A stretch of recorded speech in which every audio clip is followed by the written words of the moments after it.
it's me, Lou. I'm back again to share the next part of my story with you.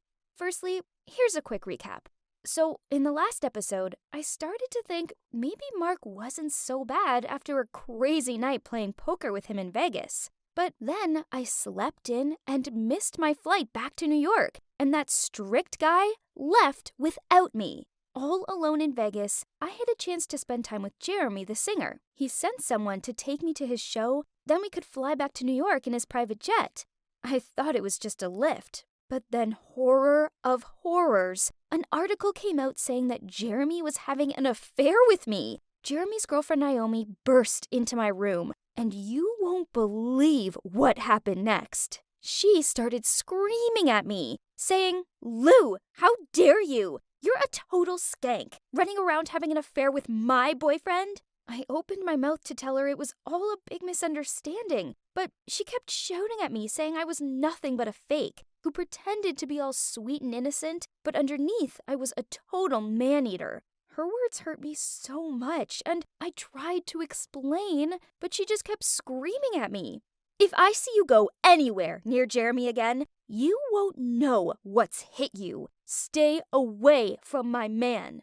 I was almost in tears by this point, and I said, "Naomi, please, I didn't do anything. The paparazzi got it all wrong. We didn't even hang out." But Naomi wouldn't hear it. As she walked out of my room, I said, "I really didn't do anything, and you should confront your boyfriend about the article before rudely humiliating me like that." She shouted one last thing.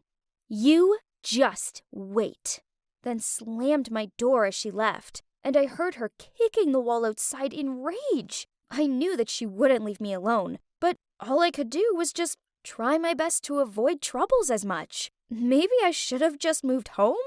Ever since I'd moved into Plutus Heights, it had been non-stop drama, and it just got worse. Every time Naomi saw me in our shared space, she'd storm away like I was a disease or something. One time I walked into the kitchen, she grimaced at my face and said, "Ew," and walked out. It was so awkward, but no one else seemed to notice or even care. They were probably used to Naomi acting like this. I got tired of it, though, and avoided her as much as I could. That was until our investment club teamed up with her fashion club to work together on a fundraising project. We were putting on a fashion show to get investment for a fashion business project, and I was the host of the show, while Naomi was managing the modeling team and arranging everything that happened backstage. We rehearsed at our college, and Naomi always went out of her way to put down my ideas, and even got the models to do things wrong just to humiliate me. For example, I would announce designer A's outfit coming down the catwalk as a stylish fishtail dress, and she'd get the model who was wearing designer B's fluffy dress to walk out instead. Then on stage, I'd have to quickly fix what I'd said. It was so childish of her, and made me look so unprofessional. The fashion show was going to be held at an epic beach resort, with the catwalk leading down to the ocean, and as the models walked up and down, the sun would be setting right behind them. It was going to be amazing, as long as Naomi didn't ruin it for me. I heard the resort belonged to Will's family.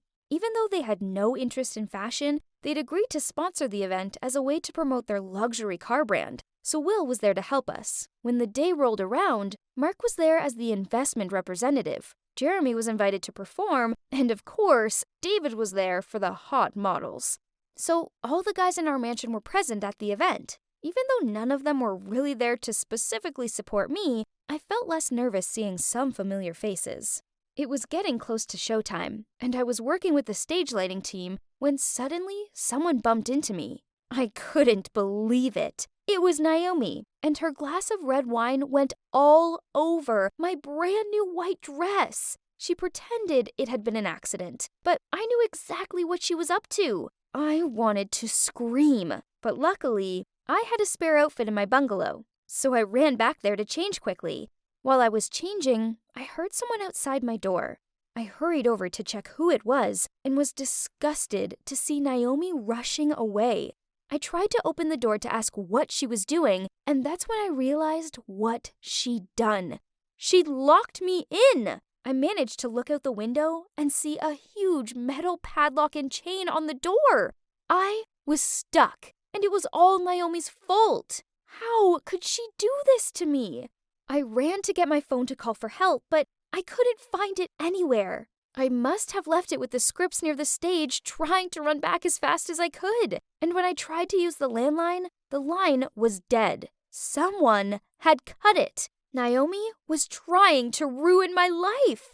My bungalow was far away from the main part of the resort, so no matter how loud I screamed, no one would hear me. I watched as the sun went down and knew it was time for the show to start. All the effort I'd put in over the past few weeks was for nothing. Everyone would be so angry at me. They'd been working nonstop for weeks, and I'd ruined everything. This was exactly what Naomi wanted. I ran around my room trying to find another way out, but even the windows were locked. It was hopeless. Time counted and kept counting, but there was nothing I could do. I threw myself onto my bed and cried myself to sleep. I don't know how long I drifted off for, but the next moment I heard someone roaring, and the next second the sound of the metal padlock fell on the floor and woke me up. I ran to see who it was, but there was no one there. Only the broken lock and chain were lying on the ground. Someone had saved me, but who? And that's when I noticed something glowing on the ground. It was some kind of cufflink, and it had an M carved into it. It must have belonged to whoever had saved me. I was still so depressed about missing the show that I didn't even give it much thought. I picked it up and ran to the stage where the show had taken place. By this point, it was after midnight, and everyone was packing up and cleaning. One of my teammates from the investment club saw me and gave me an angry look. I ran over to explain to him that I'd got locked in my room, but I didn't tell him Naomi had done it because I didn't want to screw things up with Plutus Heights. Then my teammate told me it had all worked out okay in the end because Naomi had stepped in and taken my place as host, and that she'd done an amazing job. Of course, this was her plan all along. She'd seriously taken her jealousy too far this time. The next morning, I drove home early and immediately went to Naomi's room. I was so angry and wanted to give her a piece of my mind. But I suddenly stopped in my tracks when I found her staring at her phone, crying her eyes out. Turns out, the night before, Jeremy had been caught with a model from Naomi's team, and he still hadn't come home or been in touch with her. Even though she'd ruined everything for me, I still felt sorry for her. I couldn't help it. She looked so sad. It seems like I'm not your only rival, huh? I sat down next to her. She glared at me with teary eyes and said, "I'm not sorry for what I did. You deserve it." I tried to stay calm. If you listened to my explanation and was conscious enough to confront your man about what happened, instead of just believing anything they said, you'd realize the situation wasn't that bad. There was nothing between me and Jeremy, and maybe this case is the same. She looked up at me and wiped her tears. And then she started apologizing for everything. She even gave me my phone back and said she'd been so immature. I just laughed and took my phone and said, "Let's put all of this behind us. It was just a big misunderstanding. Friends?" She looked surprised, but smiled and said, "Friends."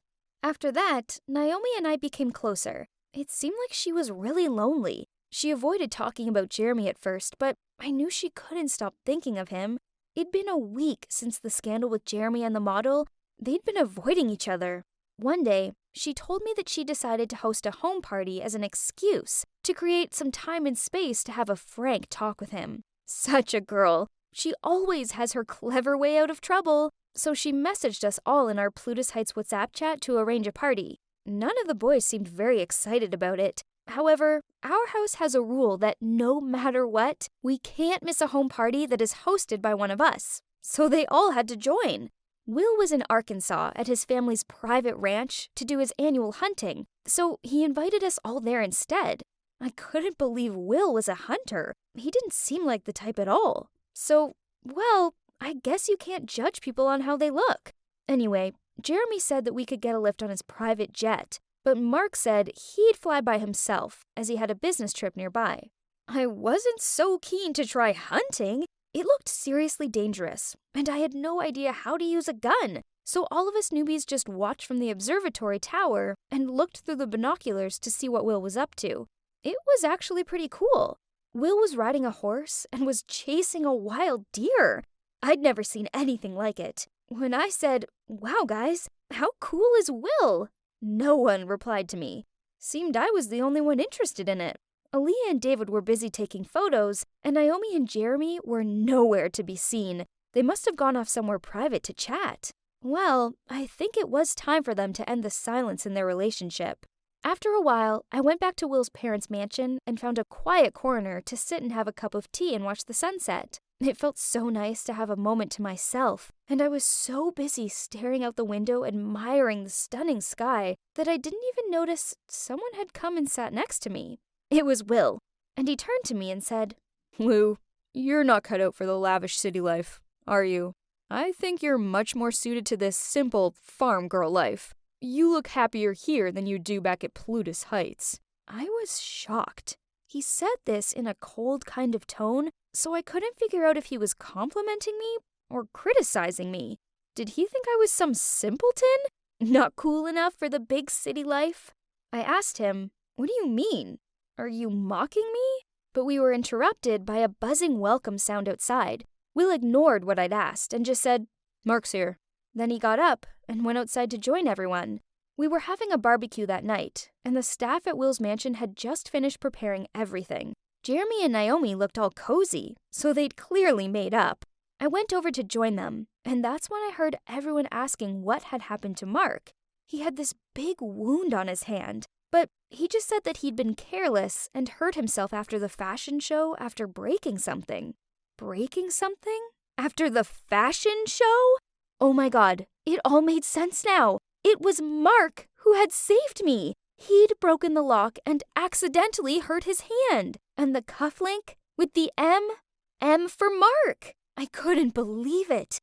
But why had he saved me and left without saying a word?